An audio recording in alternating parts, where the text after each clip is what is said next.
So here we go with a new topic, TDS with Tally. So we know how to deduct TDS and what is TDS and using Tally with TDS. So stay tuned.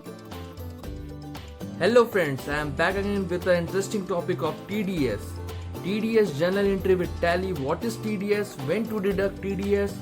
So friends, video को पूरा देखें अंत तक और आप सीख जाएंगे कि कैसे TDS में जर्नल एंट्री मारना है एंड टैली के साथ TDS कैसे करना है। वीडियो में आगे बढ़ने से पहले subscribe my channel and hit the bell icon. Stay tuned friends and happy innovative learning. Thank you. So today we learn all about TDS. What is TDS? How to deduct TDS? How to calculate TDS? And journal entry with TDS and journal entry with Tally.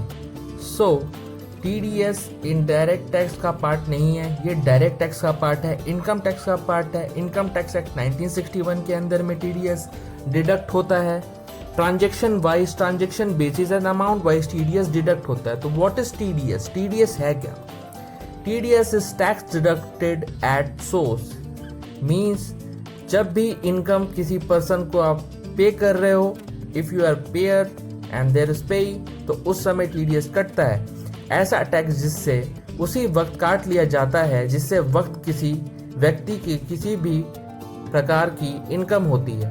सो जब भी किसी व्यक्ति को किसी प्रकार का income होता है, any person receive whether individual company, then TDS कटता है। TDS कौन सी इनकम पे काटा जाता है? तो फ्रेंड्स ये बहुत इंपॉर्टेंट क्वेश्चन है, किस इनकम पे TDS कटना है, किस इनकम पे TDS नहीं कटना है।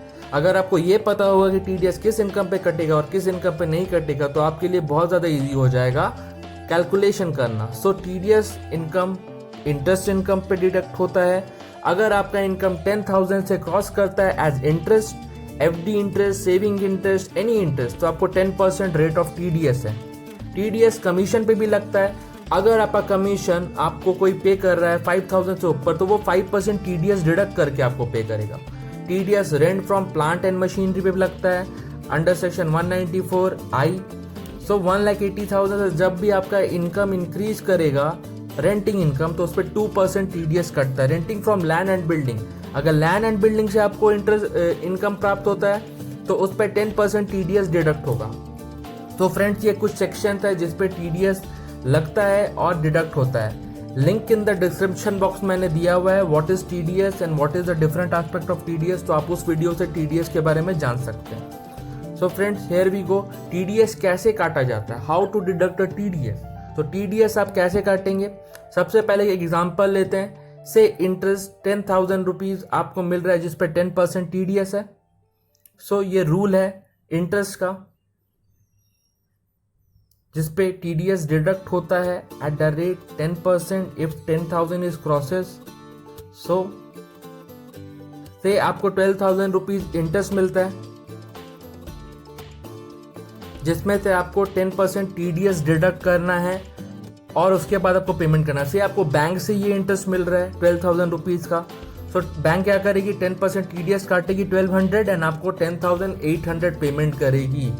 अगर ये कॉन्सेप्ट आप समझेंगे तभी आपको रूल और एंट्री भी समझ में आएगा। 1,200 रुपीज डिपोजिट है TDS to government by the tax deductor. जो भी टैक्स डिडक्ट करेगा, like in our case bank TDS deduct कर रहा है तो बैंक गवर्नमेंट को पे करेगा और आपके ये 26 AS में दिखेगा। TDS क्यों काटा जाता है? Why to deduct TDS? आप TDS क्यों काट रहे हैं? टाइम टू टाइम टैक्स मिलता रहे। गवर्नमेंट एक बार में टैक्स नहीं लेती है, इंस्टॉलमेंट में लेती है। जैसे गवर्नमेंट को कुछ भी चीज करना है तो वो टैक्स से ही यूज करेगी। टैक्स गवर्नमेंट का इनकम है। क्या TDS रिफंड है? Yes, TDS is refundable. आपको TDS रिफंड होगा। अगर TDS आपका कट चुका है और आपको इनकम टैक्स पे नहीं करना था तो आपका TDS डिडक्ट होगा। तो there is no tax liability in your tax net income. Total TDS अगर आपका 7,000 डिडक्ट हुआ है, टोटल टैक्स लायबिलिटी आपके एक्चुअल में ईयर रिटर्न फाइलिंग में आपका 5,000 का आ रहा है, तो आपको 2,000 का टैक्स रिफंड मिलेगा फ्रेंड। तो कभी भी TDS आपका डिडक्ट होता है, हो सकता है सैलरी कर रहे हैं, इंटरेस्ट इनकम हो रहा है, तो आपको TDS डिडक्ट हो रहा होगा। आप रिटर्न फाइलिंग के समय क्लेम कर सकते हैं refund. Now we are in Tally. So how to use Tally and how to deduct TDS? So friends सबसे पहले देखेंगे हम यहाँ पे HDFC बैंक का मेरे को FD है 1 लाख रुपीस का एसेट्स पे है। सो आपको एफडी के इंटरेस्ट पे कैसे टीडीएस डिडक्ट करना है। सो ये आप कहाँ से जाकर देखेंगे, गेटवे ऑफ टैली में जाएंगे, बैलेंस शीट में जाएंगे और आपको इन्वेस्टमेंट के अंदर में आपका डिफरेंट इन्वेस्टमेंट शेयर एफडी दिखेगा। So now we are in receipt, F6 for receipt, the shortcut key of F6 is used for receipt. So HDFC bank FD सबसे पहले क्रेडिट होगा जिससे आपको इंटरेस्ट रिसीव करना है। अब इंटरेस्ट कैलकुलेट करते हैं, जो भी एफडी में आपको इंटरेस्ट मिला है वो आपको बैंक के स्टेटमेंट से मालूम चल जाएगा कि आपको 1 लाख के एफडी में कितना इंटरेस्ट मिला है। सो से 1 लाख के एफडी पे मुझे 1 लाख का इंटरेस्ट मिला है, तो TDS earn on FD, interest earn on FD under indirect income पे जाएगा, क्योंकि इंटरेस्ट जो आपका है वो डायरेक्ट इनकम नहीं है, आपके नॉन ऑपरेशनल एक्टिविटी से है, तो ये आपका इनडायरेक्ट इनकम पे जाएगा। अब एफजीएफसी बैंक अकाउंट में आपको इंटरेस्ट मिलेगा। सो टोटल इंटरेस्ट आपको 10,800 का मिल रहा है और एचडीएफसी बैंक का अब एफडी आपका कितने का हो गया, 1,10,800 का। तो 1 लाख के एफडी पे आपको 10,800 का इंटरेस्ट मिल रहा है, जो कि हमारी एंट्री में 1 लाख का एफडी था, 10,800 का इंटरेस्ट है एंड 1,10,800 आपको मैच्योरिटी पे मिल रहा है। सो फ्रेंड, अब बैंक क्या करेगी, बैंक आपका टीडीएस कैसे डिडक्ट करेगी और आपको उसको एंट्री पे कैसे शो करना है। सो आगे देखते हैं। सो ये एंट्री आप अच्छे से एक बार ट्राई कर लो। अगर आप पीसी के सामने में है, डेस्कटॉप है, तो आप उसमें यूज़ करके देखो ये एंट्री हो रहा है कि नहीं हो रहा है। तो F6 में रिसीप्ट में जाके एफडी का इंटरेस्ट का आपको एंट्री करना है टैली में। तो 10,800 प्लस 12,000 आपको टोटल इंटरेस्ट अर्न हुआ था, लेकिन आपको रिसीव हुआ 10,800। सो सबसे पहले 12,000 उसको कर लेंगे एंड आपको 1,10,800 आपको मिल रहा है। तो टीडीएस रिसीवेबल कितना है आपका, टीडीएस रिसीवेबल 1200 का है। देखिए फ्रेंड, हम उसी एंट्री पे चेंजेस कर रहे हैं जो एंट्री मैंने अभी किया था। आपको नेट इनकम इंटरेस्ट का मिला है 10,800, बट आपको ग्रॉस करना है उसको, वो 12,000 है। तो 1 लाख के एफडी पे 12,000 का आपको इंटरेस्ट मिला, लेकिन बैंक ने आपको 10,800, 1 लाख प्रिंसिपल अमाउंट, 10,800 आपको इंटरेस्ट अमाउंट मिला साथ में, बट 1200 टीडीएस रिसीवेबल था। तो टीडीएस रिसीवेबल आपको ड्यूटीज एंड टैक्सेस में टीडीएस के अंदर में क्रिएट करना पड़ेगा। सो आप यहाँ पे जो भी टीडीएस का ऑल्ट सी से क्रिएट करेंगे तो उसमें आपको टैक्सेस एंड ड्यूटीज के अंदर में क्रिएट करना। तो ये एंट्री हो गई फ्रेंड। अब आते हैं जनरल एंट्री में। सो आपको इसके बाद जनरल एंट्री भी मारना है टीडीएस रिसीवेबल से रिलेटेड।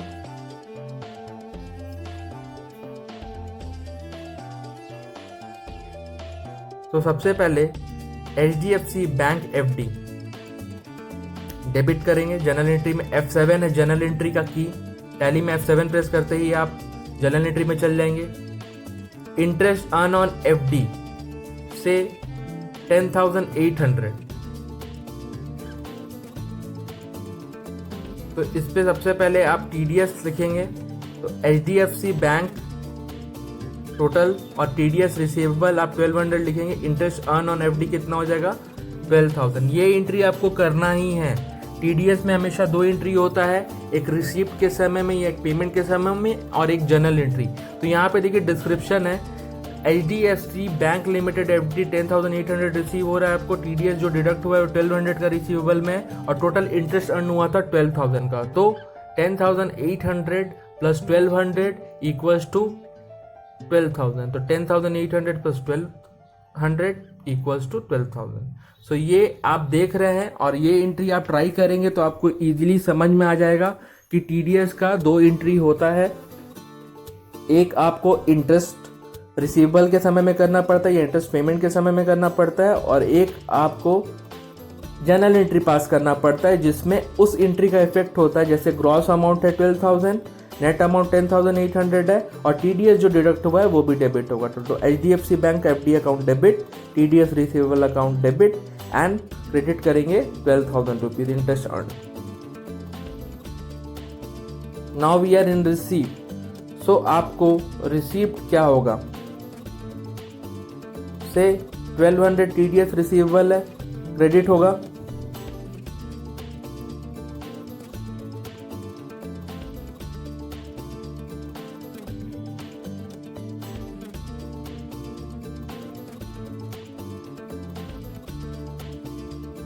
तो आपको एक रिसीप्ट का एंट्री मानना पड़ेगा जब TDS रिसीवेबल आपको होगा।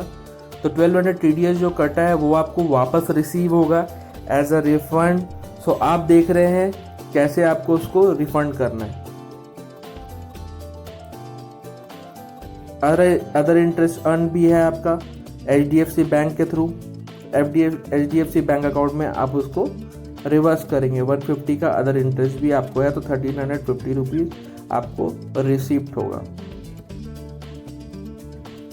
तो फ्रेंड्स, अगर आपको एंट्री समझ में है, टैली में एंट्री कैसे करना है TDS का, तो आप इसको अच्छे तरीके से देखिए और समझिए कि कैसे इस एंट्री को पूरे तरीके से किया जा सकता है।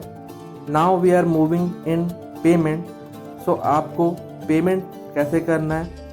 इनकम आप टैक्स पेड कर रहे हैं टोटल 2000 रुपीज़ का, तो इनकम टैक्स पेमेंट का एंट्री ये है। TDS रिसीवेबल आपको कितना हुआ टोटल 1200। तो आपको HDFC बैंक के थ्रू पेड करना है बाकी का TDS, जो कि आप इनकम टैक्स के थ्रू पेड करेंगे 800। तो आपको 2000 रुपीज़ अगर इनकम टैक्स पेड करना है, सो आप 1200 पहले आपका TDS डिडक्ट हो चुका है एंड 800 आप HDFC बैंक के थ्रू पेमेंट कर देंगे, या आपका जो भी रिस्पेक्टिव बैंक होगा उसके थ्रू आप टैक्सेस पेड कर देंगे। तो ये टैली एंट्री था। Thanks for watching and subscribe my channel for more innovative learning and happy learning and happy innovative learning concept. So friends, ये टैली TDS था। आप इसको देखेंगे। कोई भी अगर आपको एडिशनल डिस्क्रिप्शन चाहिए what is TDS and what is, तो वो हम डिस्क्रिप्शन लिंक में शेयर कर दे रहे हैं। आपको वो वीडियो देख के आप TDS के बारे में और जान सकते हैं। तो thank you friends. So friends, we have just covered TDS, what is TDS, when to deduct TDS and how to deduct TDS, TDS calculation and TDS under various income and TDS using Tally also. So be confident and use Tally while you deduct a TDS. So Tally is a very good software for using TDS. For many updates and many more updates, please subscribe my channel, hit the bell icon and you get the all notification related to innovative learning and happy learning. And thank you on behalf of SKD EduStart team, and thanks a lot for supporting us and giving the responses. Thank you friends.